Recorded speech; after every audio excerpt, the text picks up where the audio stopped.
and how the lessons that they will learn in athletics will allow them to grow and mature well into their senior years, and parents of athletes, but more importantly, the athletes themselves, the character of all the people that are fortunate to play in athletics, regardless of whether it's football, baseball, basketball, hockey, lacrosse. We believe sports that can truly transcend the lives of young people. And so we joined this team. So myself, Shemy, Schembechler, and Christy, I am the founder and president of GES Advisory Company. And our goal is to educate young people on reaching the collegiate level of athletics. And so right now we're working in football, but we are launching this program, and we're going to offer free webinars every single week. And we will have lessons that we will teach, that whether it deals with motivation, attitude, team building, all the things that we aspire to build into our children, because obviously they are the next generation of this country, and we're going to need them to lead at some point. And so it's the things that we teach them right now that are going to be of critical importance. So tonight we are what we believe is, and I think everybody should tend to agree with us, that attitude is the basis of any successful endeavor.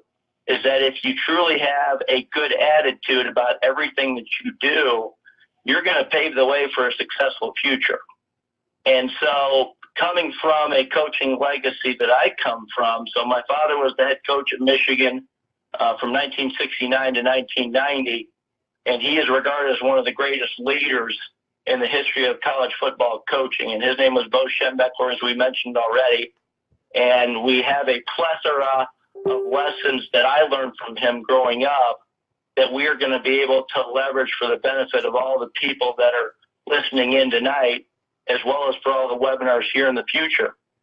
So let's get this thing teed up and talk about attitude. So I'm going to play a video for you that actually stars a very close friend of mine by the name of John Bacon. John Bacon is an award-winning author, and he was fortunate enough to write and co-author my father's last book. And he's going to come on this video and tell a story that really depicts how important attitude is to the endeavors of any future organization or the success thereof. So let's go ahead and listen to John Bacon. Go ahead and cue it up there, Christy, and let's listen in.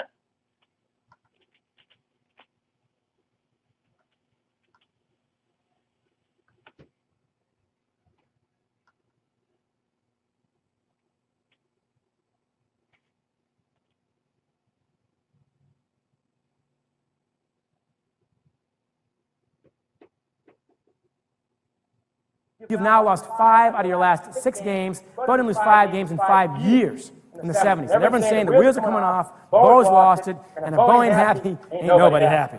So there they are in the screening room on Sunday going over all the bad plays, and Bo is not happy. Bob Thornblade says, as assistant coach, who'd been a player of his in the early 70s, he says, Bo, we got a problem in this team. Bo's got his reading glasses on. And he looks up from all the bad stats very slowly. And he says, Coach Thornblade, we've currently lost 5 out of our last 6 intercollegiate football contests. I appreciate your astute analysis. I read the paper too, pal. Things are not going well, I get it. And Thornblade says, no, it's worse than that. And Bo says, well, what do you mean? We got guys on this team saying that practices are too long, we hit too much, and the coaching staff is too tough. And Bo says, you're right, that really is a problem. Who's saying this? And that's when Thornblade gulps, because he knows this is not going to be good news. He says, well, Canavino, for one. Bang! Aye, Captain? Yes, sir, Captain. You have 5 minutes to get that man in my office. So Canavino shows up, a big swashbuckling Italian-American guy, all Big Ten linebacker, and he hates Bo too at this point, and he is ready for the showdown. He's sick of the yelling, sick of the shouting, and boom, here we're going to go mano a mano and see who's got what. So sit down. Canavino sits down. He says, I understand, Mr. Canavino. We've got guys in this team saying the practices are too long, we hit too much, and the coaching staff is too tough. Is that accurate? Canavino's got his elbow crooked in the chair like this. He's glaring right back at Bo. Yeah, it is. Furthermore, Mr. Canavino, I understand that you're one of the guys saying that. Is that accurate? Yeah, that's true too. Last thing he said all day. Bo puts two fists, big old meaty fists, right in his desk, stands up. Bam! Mr. Canavino, let me tell you something. Your daddy was an All-American at Ohio State, and Woody Hayes did not so much as visit your high school. Didn't want you. We gave you a full ride here at Michigan. Coaching staff here's made you an all-Big Ten linebacker, and you've got the nerve, the gall, to tell me that we hit too much, practices are too long, and your coaching staff is too tough. Canavino, I want you to stand up for all those great Michigan men who came before you, the Deerdorfs, the Linus, the McKenzies, and tell them we hit too much.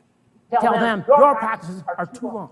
Tell them your coaching staff is too tough. And Andy, do you know what they're going to tell you? They're going to tell you, grow up and be a man. We got one problem with this team, Canavino, and it's you.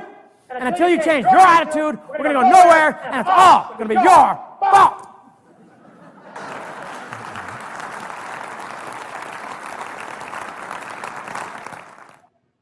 There was great clarity to Bo's message. No one ever walked out of Bo's office saying, what the hell do you mean by that exactly? Man, that guy's hard to read. Damn. Canavino got the message. His elbow is off the table. His hands are in his lap, shaking. Tears are coming down the tough guy's face. Things have changed quite a bit in the last 60 seconds. He leaves that room shaking like a leaf. The coaching staff hears the whole thing, and they're scared witless because you just called out your captain. You're ready for a mutiny. The whole thing is about to erupt. Bo, for the first time, is about to lose one of his teams. These guys come running around to Bo's office, very concerned. Jerry Hanlon leads the pack. And he says, and Bo's back in his chair by now, the steam's coming off, he's spent himself. And Jerry says, wow, Bo, that was really something. And Bo thinks about that and he says, yes, it was. And then Hanlon says, well, what do you think Canavino's going to do next? And Bo ponders that, and he says, you know, Jerry, I really can't tell you that. But I can tell you one thing. I feel a hell of a lot better. What happens next? Bo's on fire. They expected that. What they didn't expect is Canavino is worse. Canavino's all over his defensive guys, making them do sit-ups and push-ups and laps and do it again. And finally one guy says, one of his friends says, man, Canavino, what got into you? You used to be cool, man. And Canavino says, you know, I've done a lot of thinking last night, and it occurs to me, I am the captain of this defense. I no longer care if you guys like me. I no longer care if you guys think I'm popular. I only care about one thing from now on. I am not going back to that damn office. What happens next? They rattle off 9 straight victories, undefeated in the Big Ten, including Bo's first Rose Bowl victory in about 6 tries, 23-6. More impressive, the last 24 quarters of that season, almost half the year, no one crosses Michigan's goal line, not one touchdown against. And here's a lesson. If you've got a problem with someone, talk to the person you have the problem with and no one else. And if you're not willing to do that, you have to drop it. Once you've done that, the problem is theirs, not yours. If they solve the problem, give them the credit, not you. And finally, after all is said and done, you can hold no grudges. You ask Bo, his best defense of all time, he would never say 1980 or my defense. He always says Canavino's defense. You ask him, who's your best captain of all time? And no coach will ever touch this. And Bo will say in a heartbeat, easy, Andy Canavino. Not only was he the best captain I ever had, he was the best coach I ever had. They were following him, not me. By the end of that year, he was the best of all time. And Canavino and Bo were thick as thieves to the day Bo died. And no one took it harder than Canavino. So want to welcome everybody to our show tonight. So I'm joined by my partner, Chrissy Ferguson, who is the founder and owner of That's a D1. And we're launching what we believe is truly serves in the best interest of not only parents of athletes, but more importantly, the athletes themselves in understanding the role of athletics that they play in their lives. I got to tell you, everybody, I get chills every time I hear that, and I've heard that about freaking 20 times this week. So it's always healthy to hear the old coach speak so eloquently through our subordinates like John Bacon, and how clearly he led, and how and he just led with such clarity that people understood where he came from. So I want to give you a little bit of context in regards to where the program was at the time. This is 1980. My dad had been the head coach at Michigan. That was his 12th season at the University of Michigan. And it just goes to show you that when it comes to coaching and teaching attitude, you never let up, all right? My father had established a program to become the winningest program in college football in the decade of the 70s. And I just think maintaining attitude and coaching attitude is something that you must do day in and day out. And this comes down to parents and coaches.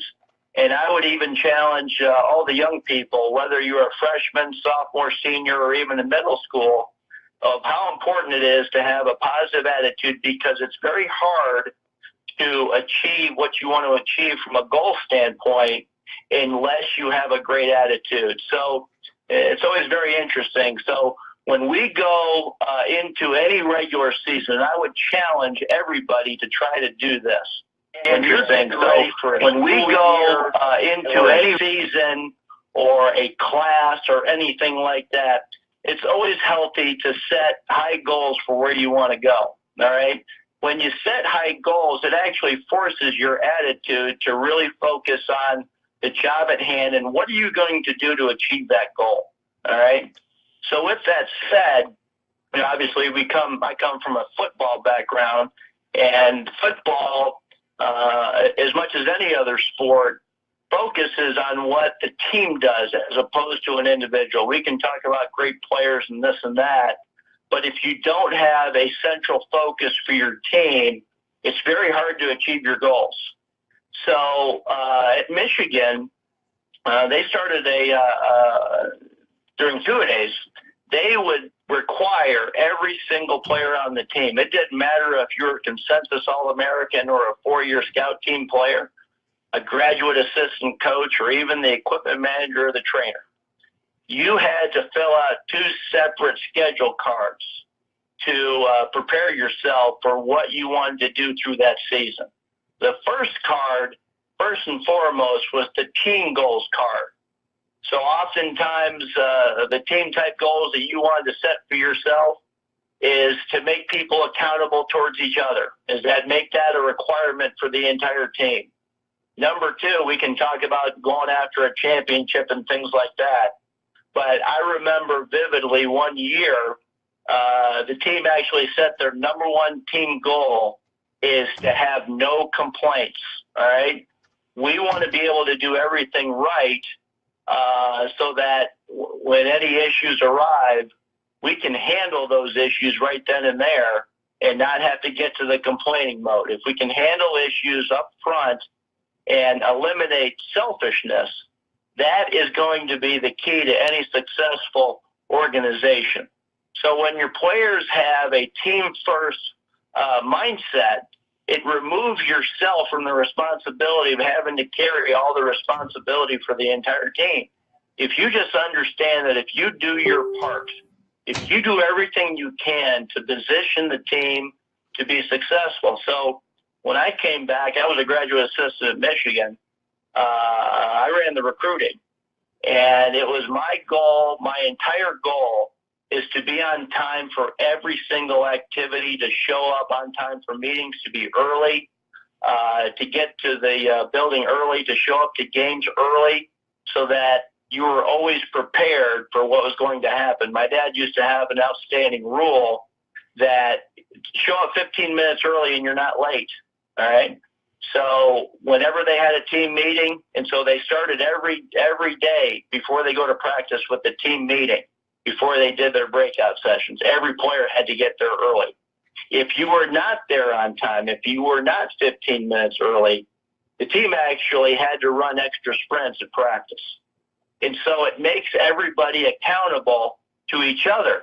And if you're a captain or a senior, it really behooves you to really educate the younger players, hey, this is the pace we're going to keep. We're going to be on time. We're going to be accountable.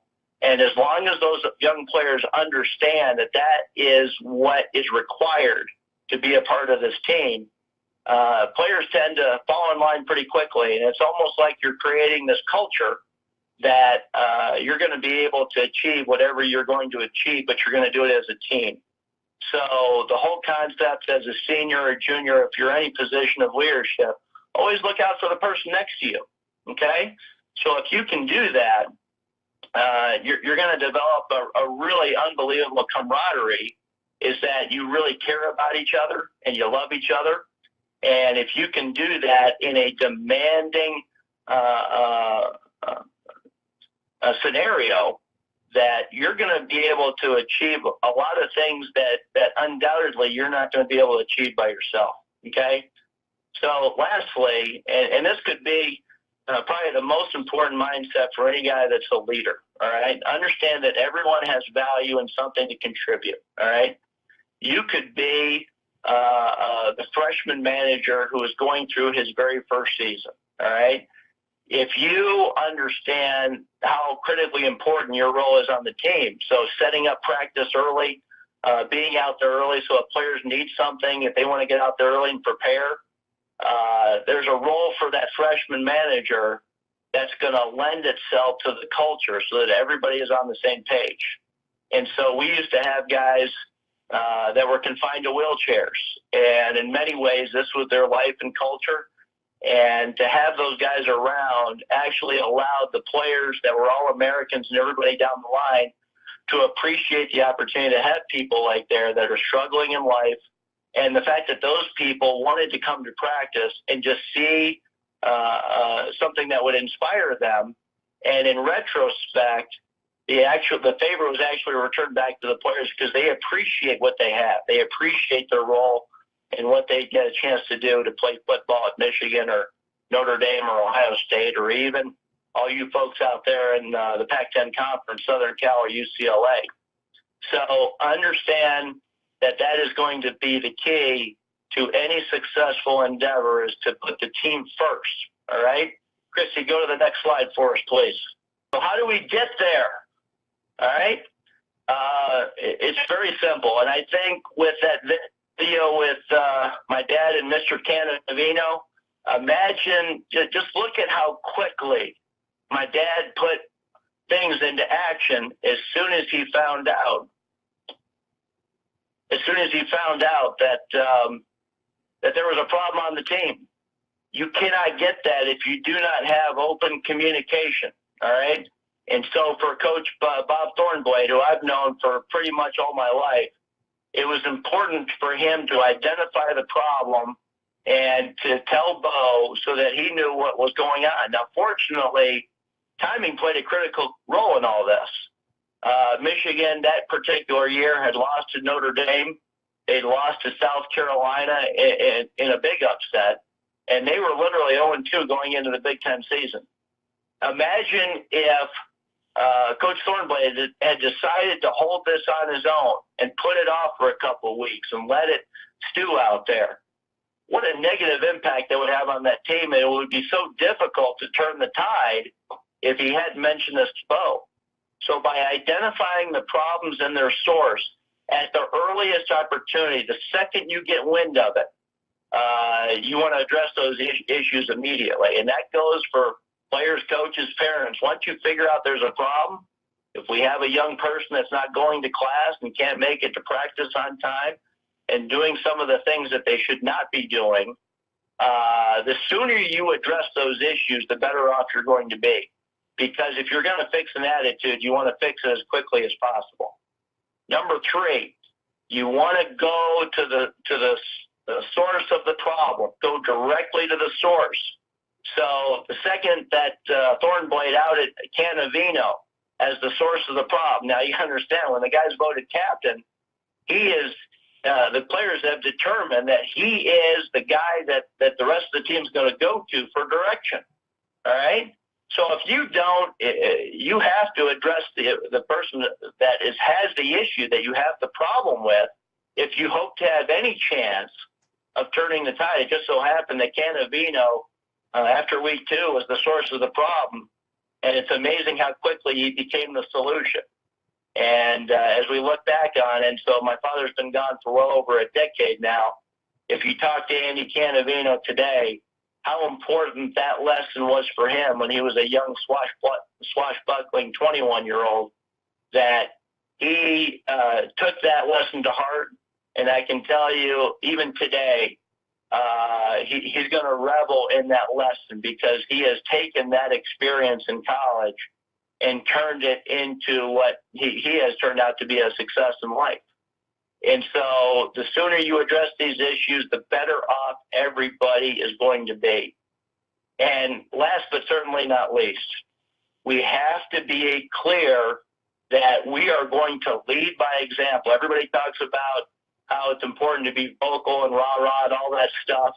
I would much rather be the reserved, thoughtful type that would talk only when it's necessary. I remember the most powerful speeches that were out there were guys that weren't necessarily the big loudmouths in the locker room. They were the guys that chose their spots, and they knew when it was important to really address these issues, okay? But like I said, it's more important to lead by example. If you're on time for everything, if you practice hard, you study hard, you do all the right things that your coaches and teachers and your parents ask you to do,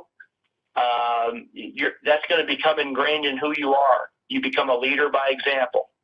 And as we look back at my father's career at Michigan, they churned out leaders after leaders after leaders, understanding the demands that were put on those players in those 4 years that were there, and how those players took those experiences and turned them into a successful career. So you as parents, if you understand that all these lessons that you're teaching your child right now about how to be accountable and how to be on time and all these things, after a while, those tenets are going to take hold in the personality traits of the kids that you're coaching and teaching. Because we can look at the state of affairs at the University of Michigan right now. Just look at it this way. The last 3 Michigan athletic directors all played for Bo. The current head coach at Michigan was a captain for Bo. And I can tell you unequivocally, if these guys hadn't played for Bo and done what they did in the 4 years at Michigan, there's no way they would have achieved the success that they had. And so it's hard for young people, especially teenagers, and we understand that implicitly, that if you, it's hard for them to really look that far in the future. But if you talk to your kids in that form or fashion, make them understand that what they're doing right now is going to pave their way for whatever success they achieve later in life. And you tell them stories. I remember I was fortunate to be on a high school conference championship football team for a program that really didn't have a whole lot of success. And it's amazing the relationships that I have with my high school teammates, many of which are some of my best friends. And if you talk to your kids and you make them understand through the struggle of playing for a team or competing for a championship, it's amazing how those relationships get bonded and they become lifelong friendships. And as we get older in years, you understand that's really what forms your character and it forms who you are. And it's all about your attitude and how you address these situations here and now, especially when you're at the most impressionable age for high school kids as they prepare for what I consider the greatest 4 years of their lives when they go to play in college.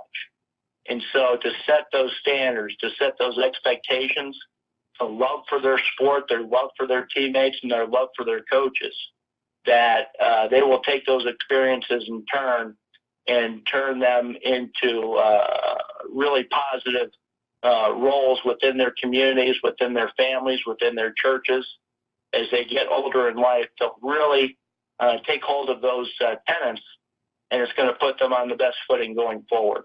Okay? So, Christy, let's go to the next slide here. And so we want to thank you for taking the time here, and be sure to make the most of every day. Be sure to check out all our websites. You know, that's a d1.com, Twitter, Instagram, Facebook. Check us out and what we're doing. We have a lot of exciting projects and things that are going to promote the endeavors of our young student athletes. And as a matter of fact, I was checking out some of these clothing lines that Christy and Sammy put out there. We've got some big time stuff. And so for you young people, you know, they always used to say that if you can't dress good, you can't play good. And if you can do that and you have to dress good and make everything look sharp, it gives you maybe a lot more confidence. I'm not entirely sure. I might be dating myself a little bit there. But be sure to check out the website and follow us as we continue to do these online webinars so that we can answer any and all questions in regards to attitude and leadership and competitiveness and all those things. So we wanted to give you a quick laugh. So feel free to ask us a few questions because there's none that we really can't handle. So just pretend that I'm the guy on the surfboard there trying to avoid the wave shark and just fire away whatever questions that you have. And go ahead and type them in the text box over there to the side, and I'd be happy to field any of those questions. Okay? Just want to thank everybody for joining. And if Shemy's okay with it, I think anybody that may watch this later and have comments or questions, we potentially can answer them on the next webinar, or we can send you an email. What's your thoughts, Shemy? I think that's a really good idea, Christy. Yeah, we can definitely do that. As a matter of fact, Christy, go ahead and post it on the end of the webinar. So I was going to post it within the comment section there. And we can announce the time for the next webinar. Okay?